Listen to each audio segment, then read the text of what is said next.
Okay, good evening. Another poll, and this time it's a hung parliament, 60-60 in the RNZ Reid Research poll. That's how close and how tight it is now. And Labour, despite all its associations with the Greens and Pāti Māori, are in this race. How? I can't explain. But National may have just found the answer to their woes. It's Chris Bishop, and he's called them clowns and racists. He's on the money. Let's go. Are we paying these people to front up, or are we paying them to fly to Wellington to eat their lunch? Should you really lose your career for refusing to take part in a 90-minute lesson about Māori culture? This government doesn't actually have any idea how to get economic growth. Show us what you made of, Prime Minister. Editor-in-Chief with Duncan Garner. Okay, welcome to the podcast. I'm Duncan Garner, Editor-in-Chief, and nice to have you here, and please subscribe, and thanks to the Brothers Green for their ongoing support of the podcast. And on that, I have some news on the future of this podcast. And this is where you come in. I need your help, and I'm asking you to officially join Team Duncan. More on that in a second, but this year has been really successful in terms of getting numbers. People have flocked to this podcast, and we've gone from 5,000 subscribers to 33,000 in just 7 months. Just 7 months this year. And we've already ticked over 5 million views on YouTube. This year it's been incredible growth. After 2 years trying to work out what it was that I was doing and trying to find the answer and all this thing, we're sort of getting there. One of the episodes has done nearly 200,000 views, but the bosses here have challenged me to start making this financial, and it makes sense. You know, they've backed me for 3 years as I've set this thing up and worked out how it's done. And now they want it to be a sound business model and a sound business that covers all its costs. And the last thing I want to do is stop doing what I'm doing after all this hard work over the last few years, especially given the drivel that you see on mainstream media. I can see why you don't trust what they serve up on a daily basis. So it's crucial that this podcast stays around, I reckon, for you and for me. For me, I have no one pulling my strings or people telling me I can't do something or hold someone to account. This is as free as I've ever been as a journalist. No one's telling me I can't go hard on Pāti Māori or the Greens or Christopher Luxon. No one stops me. On the contrary, it's my job to go hard on them and everyone whom I feel falls short, and all politicians stuff up one way or the other. And we will prosecute that here at the podcast. But also when someone or some organisation has done something exceptional, we will highlight their work as well. It needs to be on both sides, a bit of give and take. But I need you to join Team Duncan. And this week we'll be launching our paid subscriber option for just $7.99 a month. What does a coffee cost? Probably about that in Auckland, isn't it? You know, and you get to officially become a financial supporter of what we're trying to achieve here. So you suddenly have skin in the game, and you become part of the exclusive Team Duncan Club. Where for just $7.99, that's per month, you get ad-free episodes, a bonus episode every week that no one else sees, just for those paying subscribers, and you'll also get my exclusive weekly newsletter and much, much more. Anyway, more on that during the week, but let's crack on. This latest poll from RNZ backs up recent polls showing how tight this race for power will be next year. It is so tight. It's a deadlock, 60-60, a hung parliament. And Chris Hipkins is comfortably ahead of Christopher Luxon as preferred Prime Minister. So what does National need to do? It needs to ram home how unattractive the Greens and Pāti Māori will be in government. One guy has been showing the way to do this. It's Chris Bishop. He's made a stunning speech in Parliament that shows me he's a Prime Minister in waiting. This is his audition. This is what Luxon needs to do. It was a brutal attack on Pāti Māori and the Greens. He called them clowns and racists. Who disagrees with that? Let's go. It's the Slam Dunk. Duncan Garner, Editor-in-Chief, proudly sponsored by the Brothers Green. Unlock the innate power of New Zealand botanicals to support your mobility. Try the Brothers Green New Zealand Move Joint Support Tonic and join over 20,000 other Kiwis experiencing easier movement. For as little as $1 a day, you too can experience the power of New Zealand hemp seed oil for your joint health. Head to brothersgreen.co and use code DG20 at the checkout for 20% off your first order. It's a good one. Always read the label. Take as directed. Supplementary, of course, to a balanced diet. The Brothers Green, Christchurch. Now, Chris Bishop is one of National's young movers and shakers, one of its most high-profile ministers. He has performed well, is wholly competent, and has a plan and is executing it in government, right? He is close to Nicola Willis, and whenever leadership talk comes up about the National Party or it's speculated on, his name is never far from that conversation. He's a very good debater, probably Parliament's best, easily. And the fact he can look a bit scruffy in a suit is a hangover from his teenage years, I suppose. And don't be fooled by that imagery. This guy is seriously educated, smart and capable. And I think he has plenty of connection with the common man as well. He's as comfortable in the boardroom as he is on the farm with the local markets, in my view. And his recent speech in Parliament about the opposition was a lesson in how to be Prime Minister, in my view. He openly attacked and linked the Labour Party to the clowns and racists, as he calls them, and to Pāti Māori and the Greens. Then we have to Pāti Māori. Now, where to start on these clowns? Taku te Ferris. Let me read out the quote. What's he been doing? Indians, Asians, black and Pakeha campaigning to take a Maori seat from Maori. Oh, here we go. Yes, she says. Maria Meno. It doesn't get much more racist than that. I'm prepared to call it racist. Thousands of New Zealanders think it's racist. Actually, most people think it's racist. Does Chris Hipkins think it's racist? No.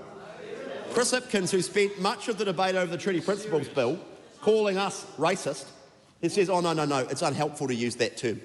Well, I'll tell you what, I think it's racist, and we've got to make sure these clowns in the Pāti Māori and their benchmates in the Green Party, who seem to stand up for all of it, are never allowed anywhere near the Treasury benches. Okay, they will drive this country into the ruin.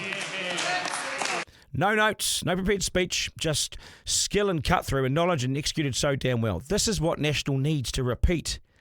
And then repeat and repeat and repeat again. It was a brilliant speech, poignant speech, bang on the money. But crucially, it links the Greens into Pāti Māori to Labour. And that's what National now needs to be doing on a daily basis. It was political haymakers he was landing. Absolute haymakers. Where's Luxon? Mincing his words somewhere else. Luxon's been too polite. Far too polite in this. And if he doesn't want to get so abrasive, then use Bishop more in this attack space. Or bugger it, give Bishop the top job as Prime Minister. But National needs a weapon, and Luxon's not it. And the more timid National is, the worse it gets for them, because they cannot take it as a given that people understand MMP. You've got to point it out to them. And keep repeating it. Bishop's use of the words clowns and racist was absolutely on point. It's edgy and ballsy and has cut through. And he stands by it. Too many Nats have been pussyfooting around this issue for far too long. And it's time to be brutal and bold and clear about who might replace them next year if they lose the election. And it's the three-headed monster. And in fact, Bishop's speech was that good that I want you to see the rest of it. So here goes. Mr. Speaker, Chris Hipkins would have woken up on Sunday morning feeling pretty grim about life. Saturday, he would have woken up thinking, it's going to be a good weekend for the Labour Party. We're going to go into this by-election. We're going to take back that Maori seat off the Māori Party. It's going to be good times. Now, the hangover on Sunday morning would have been pretty grim, and he would have got to work on Monday morning, and I know what would have happened, because I've kind of been there, done that in opposition, and his team would have said to him, mate, you just got to get back on the horse. Get down to the House and have a swing. These guys are out of control. Don't worry. We caused the inflation that the government's had to grapple with. Don't worry about it. We caused the economic crisis and the worst recession since the 1980s that the government's had to deal with. But don't worry, if you just turn up there and just keep blaring on and pretending that it's the government's fault that we're grappling with job losses and construction, don't worry, just have a go.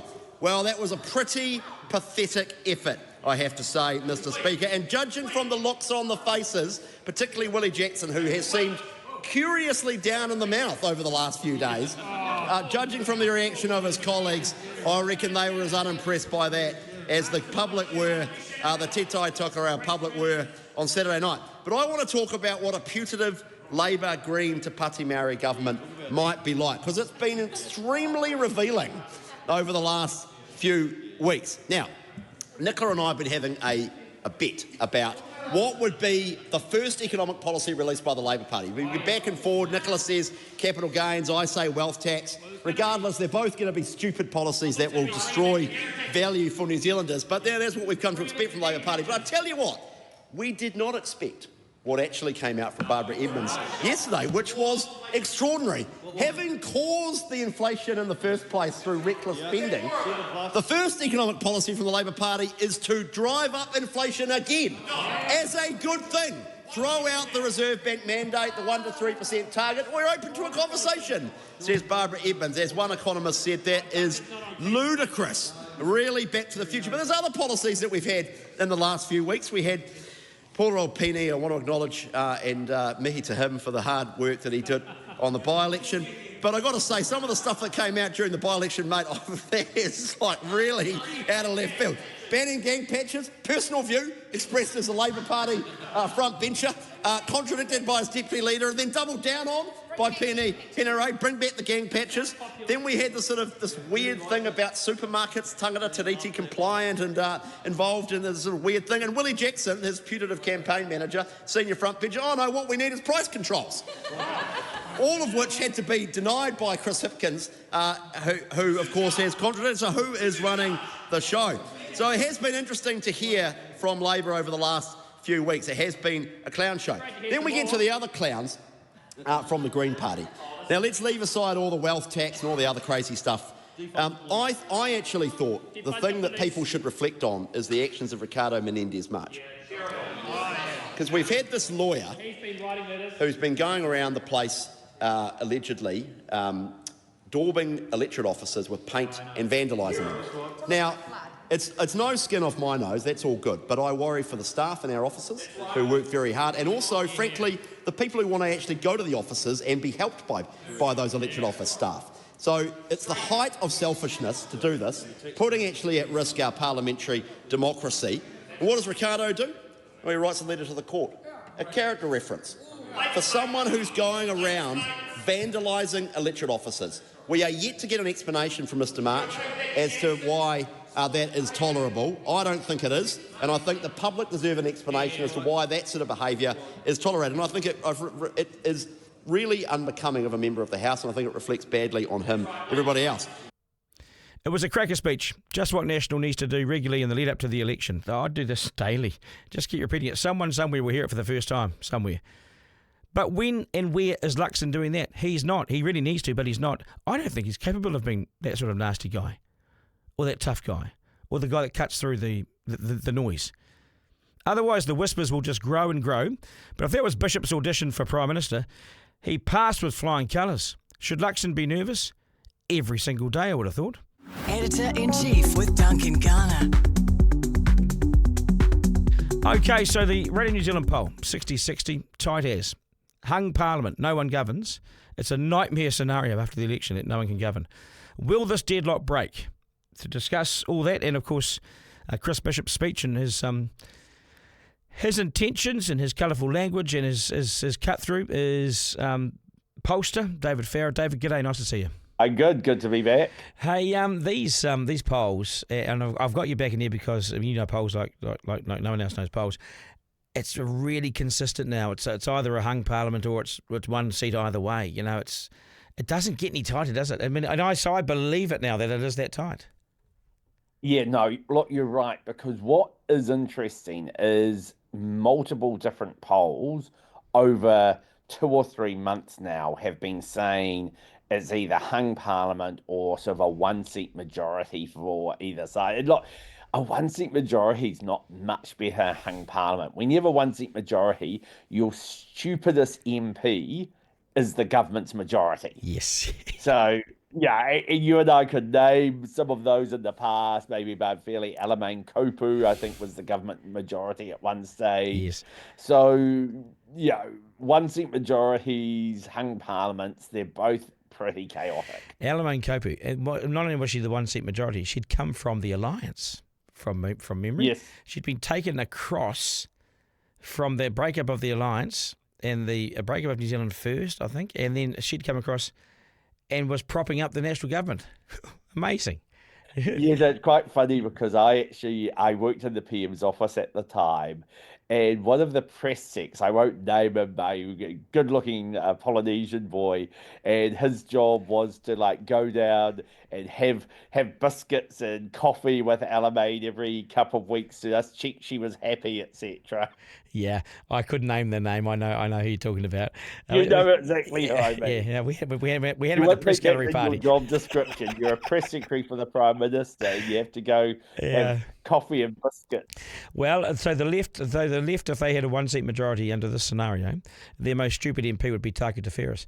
So the buffer zone is Taku Te Ferris. My God, what would that government look like? Well, that's interesting because up until recently, give Te Pāti Māori credit, Rao, you can say they were radical, antagonistic, all that. You did think they were at least united, but it's now becoming very, very clear it's a very unhappy place to be. Mm-hmm. They've demoted their whip, which is very, very weird. And Ferris hasn't just ignored his co-leaders, he's basically rubbished them, when they apologise on your behalf and then you do an 8-minute video about how, sorry, not sorry. Yeah. And they're having, I think they called it a sort of Takanga dispute resolution process this weekend or something to try and sort it all out. And yes, I feel a bit sorry for them. I don't. He said that they haven't spoken to him Everyone's busy on the road. There's things called phones, Takuto. That was one of the great things about colonisation. We bought phones. It's such a good insight that when they're not talking directly to each other. That will tell you what you need to know. Must be bad. Yeah. So he hasn't heard from them, so he thinks he can carry on. He's openly staring them down and defiant and making them look weak, in my view. Yeah.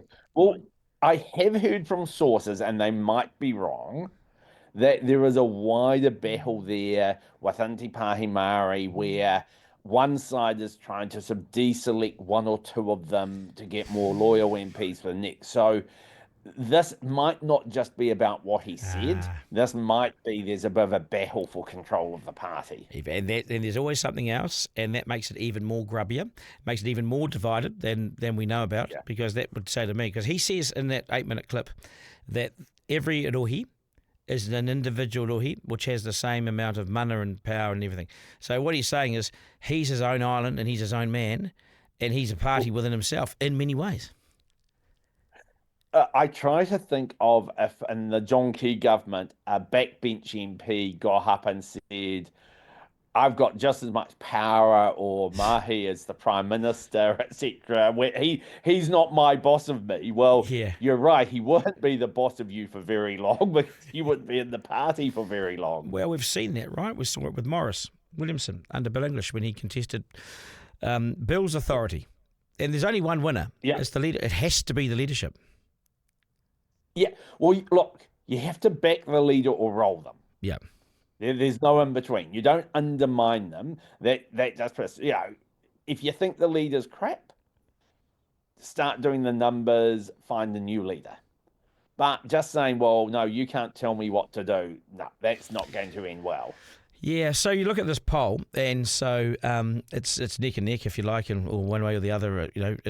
There's a consistent theme there now. What does National need to do to break this deadlock in many ways? And I think it's what you've just seen from Chris Bishop, which is to get in the face of New Zealanders and say it how it is, Yeah. There's two things they need to do. The positive thing is they need a better economy, and through that, more funding for health, etc. Yeah. And we'll see how that goes. But you're absolutely right, where they need to say, okay, people, you might not be happy with how everything's going, times are still tight, but do you really think that a government that will be dependent on Te Pāti Māori to govern could possibly do a better job, could possibly even be stable and last the distance? And, people forget Te Pāti Māori actually accused the last Labour government of genocide. This was over something to do with vaccines or something. I don't remember, but it's like, how can you go into coalition or government with a party after you've said, they're guilty of genocide? Now, to be fair, they call everyone genocidal, but still. Yeah, I know, but I think they label everyone something that it actually doesn't really land. See, so their stuff no one hears it anymore because they just think, it's just racist claptrap. But when they hear Chris Bishop say you're clowns, and I'm prepared to call them racist, you actually sit up and listen, because it's rare to hear that coming from the national benches, and he said it, and I thought it was well executed from Bishop. Yeah, look, to have, number 3 or 4 minister in government come out and put it so bluntly, and I don't think this is going to be a one-off, because I think their whopping victory in the by-election has actually made the media to a degree start to focus on, this isn't a flash in the plan. Plan. It might be a flash in the plan. Well win, they could well win all 7 seats, Māori seats in the next election. And what does this actually mean for government? And Chris Hipkins, I think, has started to realise this too. He started to back away. He started to say, well, if what Farah said is the view of Te Pāti Māori, I couldn't deal with them. But now it's like, well, that's not the official view, but he's still an MP and not facing sanction for it. The trouble for Chippy, Chris Hipkins, is he can rule them out of cabinet, right? But if you need their votes to govern, doesn't matter if they're in cabinet or out of cabinet, you can't pass laws without them, you can't pass a budget without them. They are very, very powerful. In fact, I always argue, you're more powerful not in cabinet. Yeah. Because there's no mutual goodwill. It's just every time you need a vote, you will pay for it. And you have to go and knock on their door and have cups of teas and all sorts of chocky biscuits. Send the good-looking press secretaries I don't know if there is one anymore. But you got to send people down. You know, back in the day, I think it was Grant Robertson as a staffer under Helen Clark and Heather Simpson. You got to send people down to grease the wheel and to start greasing to get them over the line. And I don't know what the price will be. You're right about not being in cabinet. If you're not in cabinet, then you don't have that collective cabinet responsibility. You can go rogue when you like and hold back support and make them pay. It's an awful situation for the security of democracy and for the delivery of a stable democracy, I reckon. I mean, I've seen this a bit before, if you're not in competence and supply, can even be, we're not going to tell you how we'll vote. You put it up and you'll find out at first reading when we get up to speak. Because, with no goodwill, no coalition agreement, there's no need to actually make things easy for the government. And this, again, will be Hipkins' challenge. If he rules them out of government, he's still, in every poll done ever since the election, he needs their vote. So rule them out of government, you'll probably go up a bit in the polls. But if you still need their votes, they'll be angry at you. They'll think you've trampled on their mana, and they will make you pay for ruling them out of government. Oh, yeah, they certainly will. And governors general over the years and prime ministers putting together the necessary votes have liked to have it locked in, and they've liked to have gone to the Governor General with the signed and sealed majority. They don't like to go in there with sort of an add-on that might or might not happen every time we go to a vote. New Zealand hasn't done it that way under MMP. From my memory, it's always been a solid majority, even if it's only one or two. It's signed up and sealed, And what would be interesting if you look at current scenario is, look, maybe you do some competence and supply deal if you're Chris Hipkins with Pāti Māori, you get their 6 votes, you get 61, right? But look at Te Kuta Ferris. How long are you confident he will actually vote in line with his party? He's your majority. He is your and once you're on an electorate seat, list MPs you can bully out of there. Yeah. Electorate MPs you can't. It's a nightmare scenario because they actually have their home base and they're not going anywhere. And this guy Ferris is so arrogant to boot that he thinks that the sun shines out of his butt piece and that actually people like him, and he's an interesting character. I think he comes across as a bit vile, to be honest. Well, he's probably like a few MPs do. They think they won the seat purely because of them.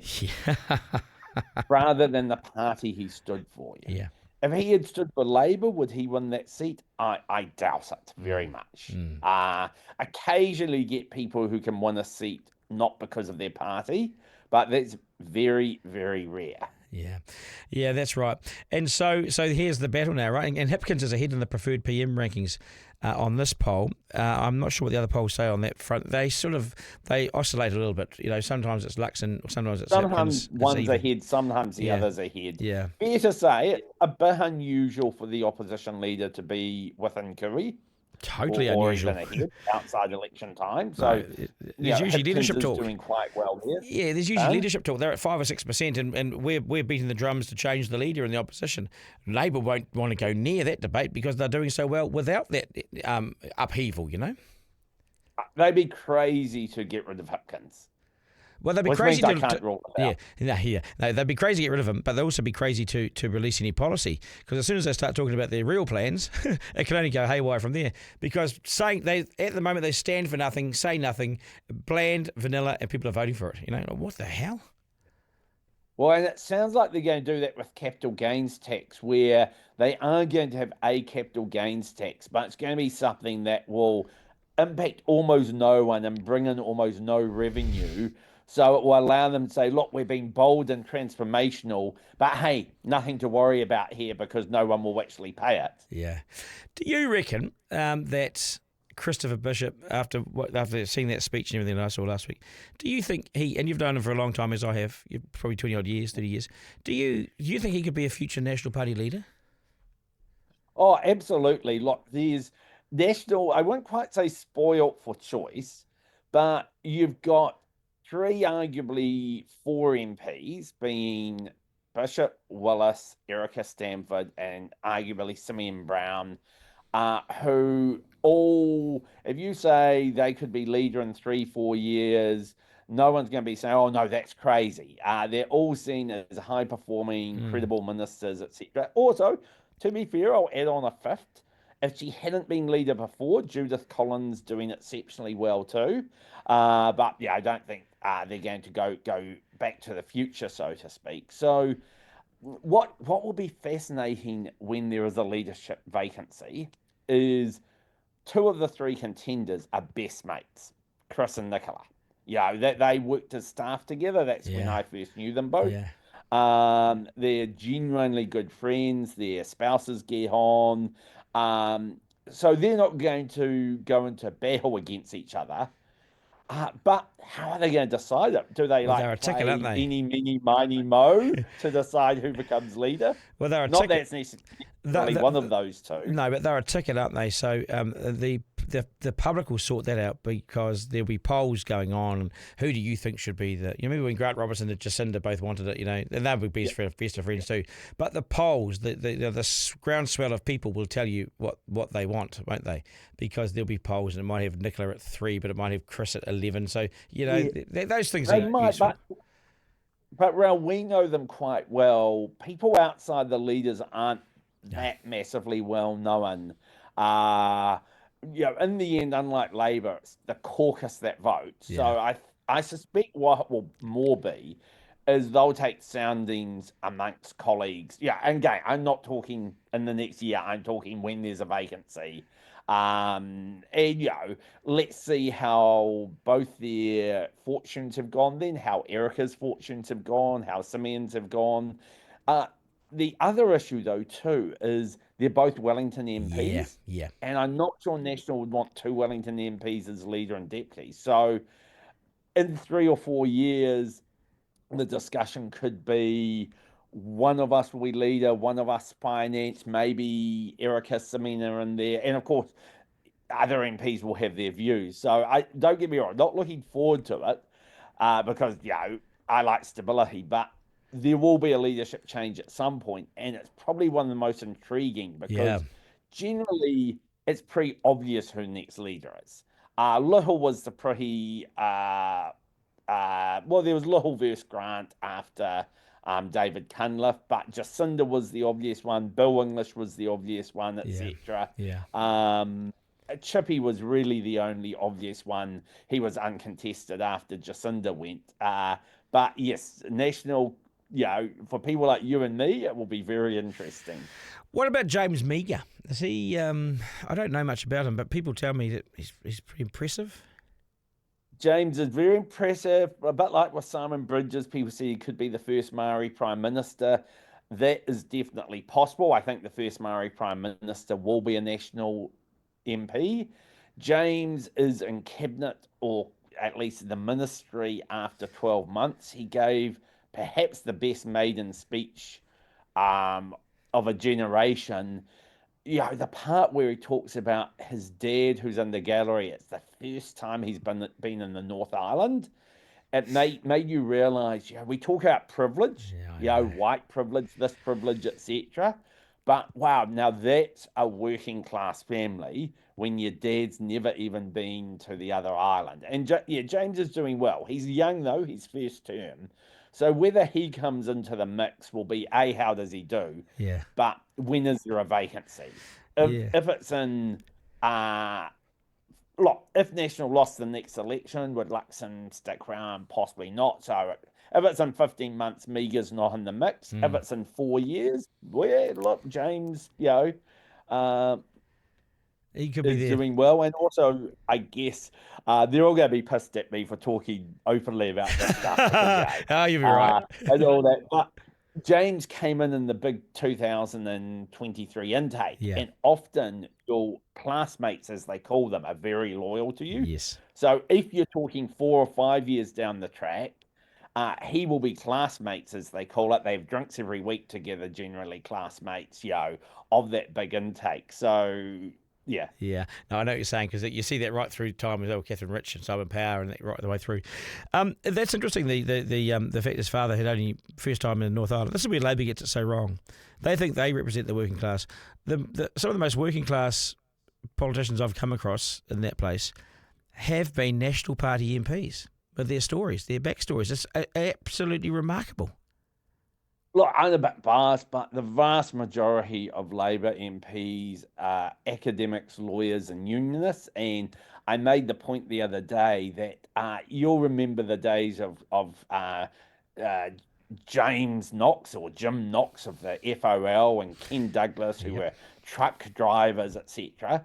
I think Ken Douglas, and we're talking 30 years ago, was the last union leader, CTU leader, from a working class background. Yeah. They're now all academics and university lecturers, public servants, etc. Yeah, and you And we see this around the world. In the US, the working class went to Trump. In the UK, they're voting reform. Yeah, and some of the unionists I speak to privately and on air, when I'm questioning them, I say, well, how on earth do you see the Labor Party being relevant to your demands or what you're saying today? And they say, yeah, I know it's getting hard, isn't it? Because even Labor with some of its policies is way out of step with working people, which is what unions represent, right? Yeah, absolutely. Now, look, having said that, in the polls, they're doing quite well at the moment. Partly, I think, because cost of living's still hurting people, and it does tend to be working middle income people who feel that pinch the most. So I think they're doing quite well at the moment, but sort of by default. Yeah. That's why they won't want to rock the boat. I mean, my final thing I'll say, and you can finish it up. Labor will be reluctant to do anything too controversial now, won't they? Because they're sitting at a high watermark probably. They can't believe they're actually there. They'll be pinching themselves. So don't stuff it up now, they'll be saying, They've gone up 7% or so since one of their worst election results. I mean, it depends how ambitious they are. And it comes back to Te Pāti Māori. If they sit there and say, look, 33, 34 is good, but we need 38 to 40 to be a strong government, not one reliant on Mr. Ferris, then they will need some bold policies. But if we've got this far without doing much, and the polls show we're 1 seat majority, we'll take that, then they won't. Yeah. And it will come back to a calculation because look, if they rule out the Māori Party, they will go up in the polls. But if they need the Māori Party after ruling them out, and every poll has said they will, then they will have the most terrible time. Yeah, it is a Phil Goff made a crossroads speech once about race, but it's a real crossroads election, isn't it? There are two distinct ways this country could go. It's so vital we get it right. Yep, look, absolutely. And part of the challenge too will be for Labor. Young New Zealanders, I see this all in my polls, they actually, even Takiha, quite like Te Pāti Māori. Old people hate it, etc. So if Hipkins tries to rule them out, he faces a possible exodus of younger voters, not necessarily from Labor to Te Pāti Māori, but from Labor to the Greens. Yeah. Because he'll be seen to be out of touch with younger people. Your pussycat's behind you, I think. Have you fed your cat today? They get fed many times a day. This one's Mikey. It's a beautiful cat. Yeah. They are toigers. They're bred to look like tigers. I was going to say, is there a tiger loose in Wellington or wherever you live these days? I'm going to ring the zoo. Hey, David, appreciate your time, mate. All the very best. Always really good. Thank you so much. Okay, thanks, mate. Duncan. Yeah, good luck. Editor-in-Chief with Duncan Garner. Okay, time for this to the editor. Now, I got this one in. I'm not sure how much I can use of this, to be honest, because we have got standards. But this from a guy called Rob Wood, if that's his name, Rob Wood. I got this over the weekend, and it says, "Hi, CUNT," calls me that. "Spare us your thoughts on what good parenting is.